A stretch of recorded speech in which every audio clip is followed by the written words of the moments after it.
Hello बच्चों, let's read the question. The question is a 220 volt AC supply is connected between point A and B. What will be the potential difference across the capacitor? तो ये जो capacitor जुड़ा हुआ है इस diode के साथ उसके अक्रॉस पोटेंशियल डिफरेंस कितना रहेगा ये हमें बताना है। ठीक है, तो अब देखिए कि हमारा जो ये जो डायोड है वो जुड़ा हुआ है AC सप्लाई से। तो AC सप्लाई का जो इनपुट होता है हमारे पास वो कुछ इस तरह का होता है। अगर मैं इसका इनपुट बनाऊं तो इनपुट जो बनता है वो कुछ इस तरह का बनता है। ठीक है, ठीक है। इस वाले पार्ट में क्या होता है, जब ये हाफ पार्ट की बात कर रहे हैं, पॉजिटिव साइकिल की बात कर रहे हैं, उस टाइम जो ए होता है यहाँ पर 220 वोल्ट होता है, ये मेरा पी है और ये मेरा एन है। यहाँ पर 220 वोल्ट है मतलब पॉजिटिव है, और ये बी जो होता है वो किस पर होता है, मिनिमम पर होता है।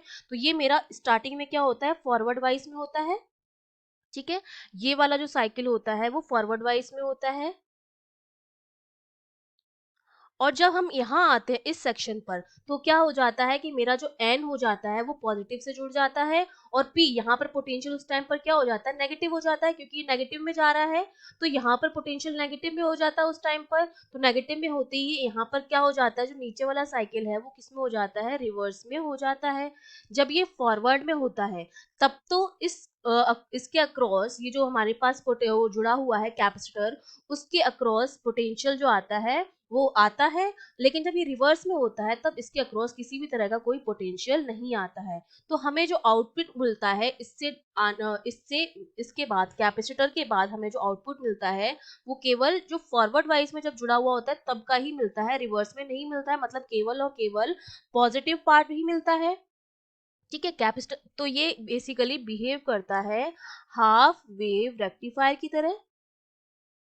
ठीक है, इसने क्या कर दिया, रेक्टिफायर कर दिया है। केवल पॉजिटिव पॉजिटिव जो पार्ट है जो फॉरवर्ड वाइज में जुड़ा हुआ है वो उस टाइम तो हमको मिल रहा है वोल्टेज, लेकिन जब रिवर्स में है तब नहीं मिल रहा है हमको आउटपुट। और ये जो होती है वो हमारी होती है पीक वैल्यू। ठीक है, मतलब कैपेसिटर के बाद जो हमें आउटपुट मिलता है वो हमारी पीक वैल्यू के बराबर होता है। और हमें पता है वी पीक जो होता है that is equals to √2 of VRMS value. और वीआरएमएस वैल्यू जो है हमको गिवन है, ठीक है, वो कितनी है, 220 वोल्ट है।